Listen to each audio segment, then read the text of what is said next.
Hey everybody, welcome back to the channel and welcome back to part 2 of our Squier Classic Vibe 50s Telecaster review and modification. I have added a link to part 1 of this video down below in the description. And in part 1 we did a complete review of this guitar and we identified 3 things that we wanted to change about this guitar to take it from a good guitar to a great guitar. And the things that we wanted to change were: number 1, this disc style string tree that we're going to trade out for a barrel style. Number 2, the stock steel barrel saddles, which we're going to trade out for some Godo in-tune brass barrel saddles. And number 3, the control plate, which is a problem on every Telecaster. We're going to take the controls, we're going to move them around a bit, and we're going to make this a lot more functional for the player. Now how I'm going to do this is, I'm going to start up here at the headstock, and I'm going to work my way down, and we're going to implement those upgrades that we talked about, and I'm also going to do some basic setup stuff just to make it play better and all that good stuff. So hopefully when we get done with this guitar, it's going to be one rockin' telly, and I'm excited to get started, so let's go now. Okay, so here we are at the Guitar Tech Lab, also known as the kitchen table. And what we're going to do now is I'm going to start at the headstock, and I'm going to go ahead and I'm going to implement those upgrades that we talked about. And I'm also going to do some general setup to the guitar. And from here on out, I'm going to zoom in and I'm going to show you guys exactly what I'm doing. So let's get started. First things first, I'm going to do a little talking as I go too.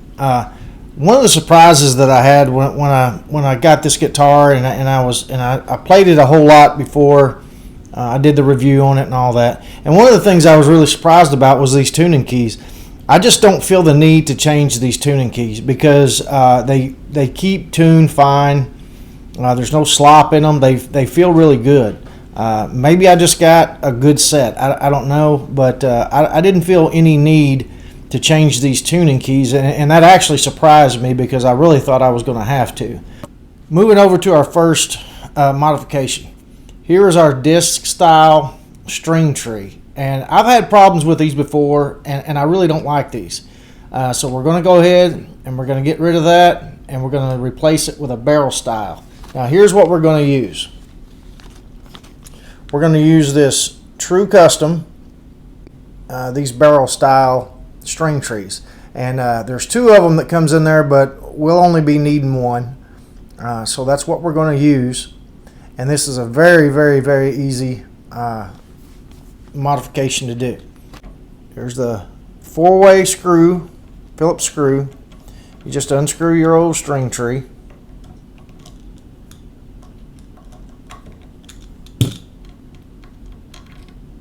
pull it out. Grab your new and improved string tree barrel. Now one thing that I figured out is that I had to use the screw that came out of the original disc style because the screw that came with them was a little bit skinnier and it would have stripped if I tried to put it in there. But no problem, we just stick it in there, right back in the original hole, screw it down. Don't tighten it too tight because you will strip it. And that's it.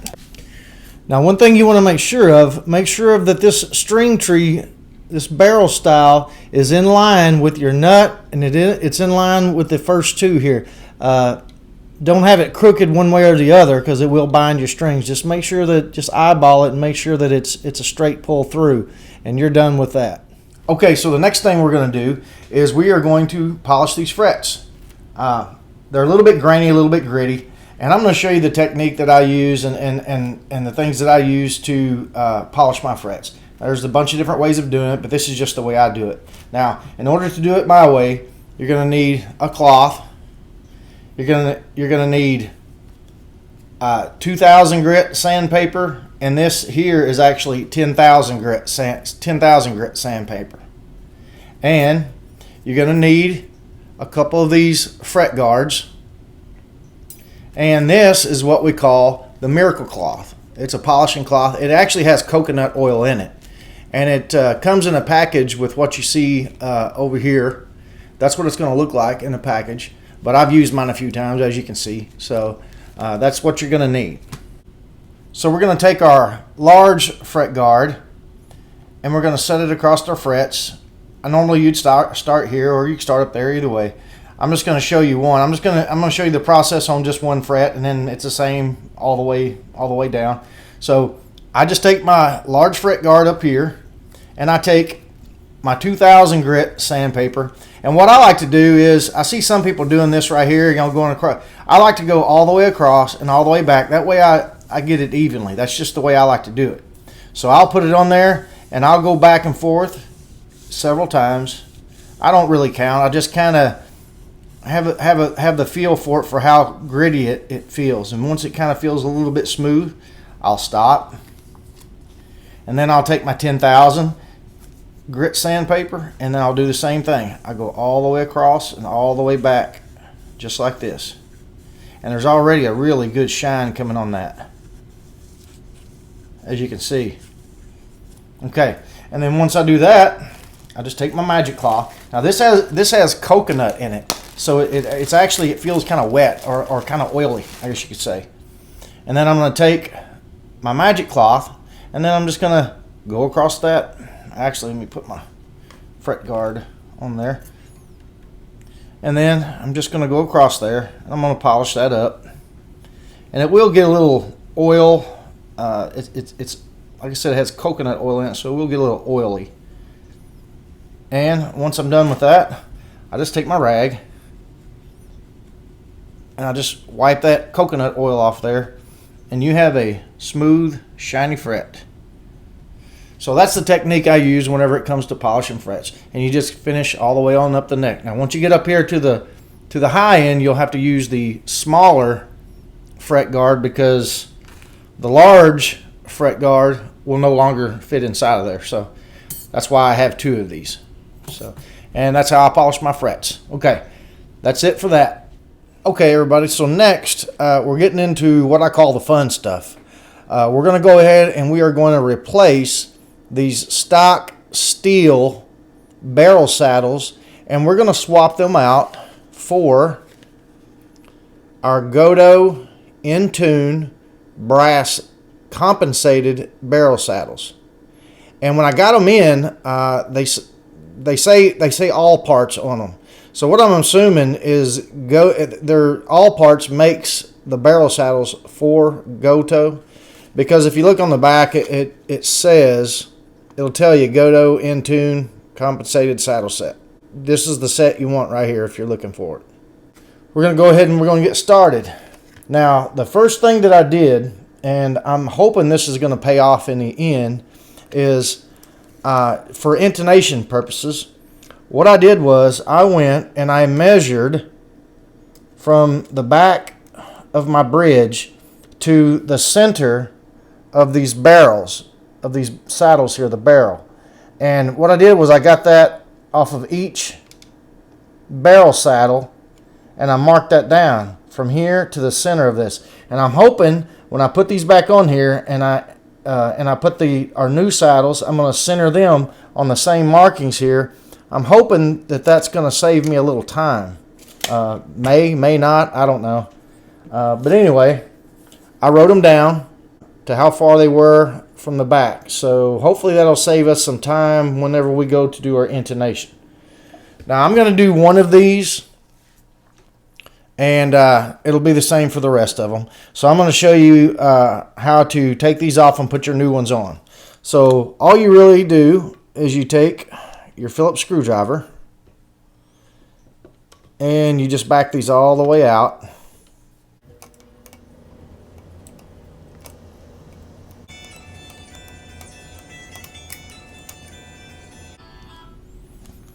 And you back it out until it comes out of there, and then you just pull your screw and you pull the spring out of there. Now before you install your new compensated saddles, just understand that you can mess them up. They are not interchangeable. The saddles that are cut for your E and A string and your B and E string are cut the same. If you'll notice, the slots are cut the same from the same directions. Now notice on your D and G saddle, they are cut the opposite way. So make sure you install these properly or it will not intonate. So we got our new saddle here, and we're just going to go ahead and we're going to unscrew this. And we're going to stick our saddle in there. Or stick our spring on there. And we're going to get this saddle started.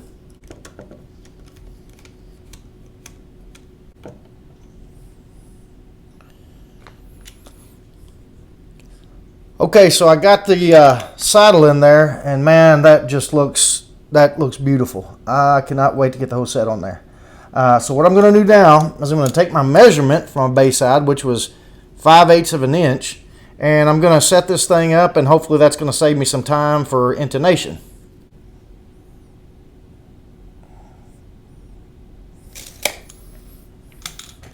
Okay, so we're set about where we were with the stock saddle. So, and that's how you're going to replace them. Now I'm just going to go ahead and I'm going to do the other two exactly as I did the first one. And I'll see you guys in a few minutes. Okay, so here they are complete, and they look awesome. I cannot wait to get the strings on them and see how it plays and sounds. That modification is finished. Okay, everyone, this is our last modification, and it's the one that I'm most excited about. And I'm going to show you this real quickly. This is the stock control plate. You guys know that it has a straight slant on the switch, and it has a volume knob that's always in the way.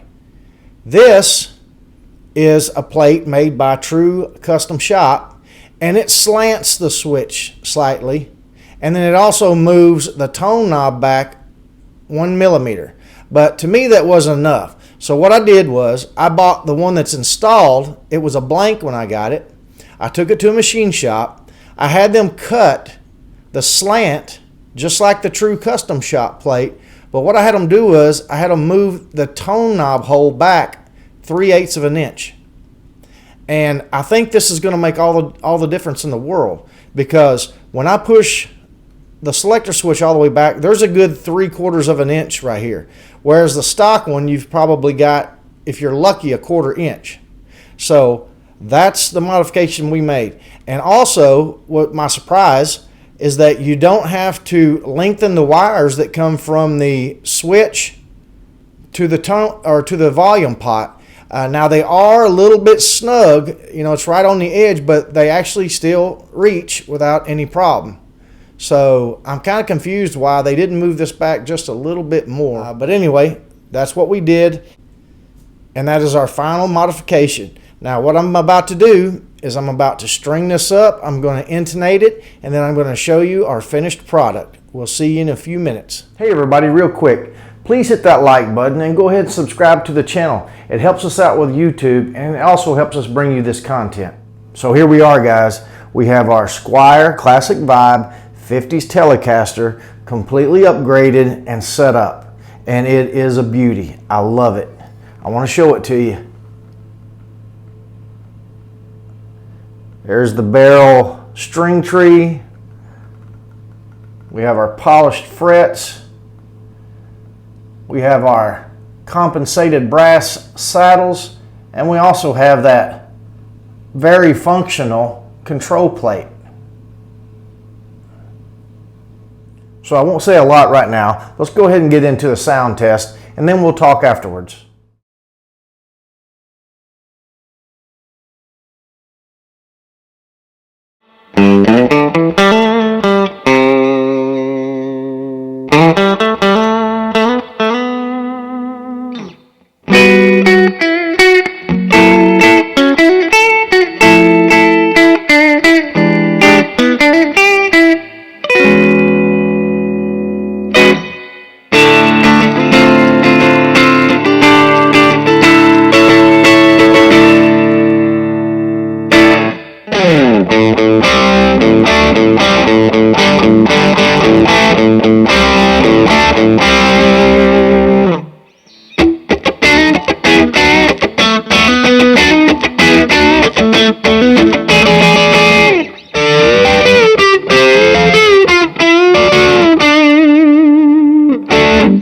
Okay, so there you have it. Now let's hit some main points. Now, even though polishing the frets was not necessarily an upgrade, but it was a really good setup trick. All of that grittiness and all that roughness off of those frets is completely gone, and that's nice. Now, the brass saddles did many things. Number one, our intonation is actually dead on, dead perfect. They look really cool, and actually there was a benefit that I really wasn't expecting. It actually dramatically changed the sound of our guitar. The neck pickup had a little bit of a dullness, a little bit of a darkness, and it brightened it right up. It took it from that gloomy sound to a really spanky, really bright sound, and I wasn't really expecting that. It didn't too much do anything to the sound for the bridge pickup, but it really helped out that neck pickup. Also, make sure that when you change your saddles, you take those measurements that we talked about before, measuring to the center of that barrel of your old one to the back of your bridge, because it really helped me when it came to intonating this guitar. I only had to make minor tweaks after I measured it and put them in there like the stock ones were. Now on to the upgraded control plate. I feel like personally for me, if I could only do one of these upgrades, this would be it. It really helps to have that switch at that angle, and by pushing that volume knob back 3/8 of an inch, it made all the difference in the world. You can have a lot more confidence with reaching down there and switching that in the middle of your playing now. The great thing about this is with all of these upgrades, we came in well under $100. And I feel like we really addressed all of the weak points of this guitar. I feel like now that we have a guitar that we can keep for life. I will be dropping a link down in the description to our barrel string tree, our brass compensated saddles, and to our blank control plate in case you want to purchase these items. So let us know what you think in the comment section. Do you plan on doing any of these upgrades in the future? Or if you're planning on doing other upgrades, just let us know in the comment section. So I'll end this video by saying I think this project was a huge success and it was a lot of fun. Well, that's all we have time for today. We'll see you again real soon in the Guitar Cranny.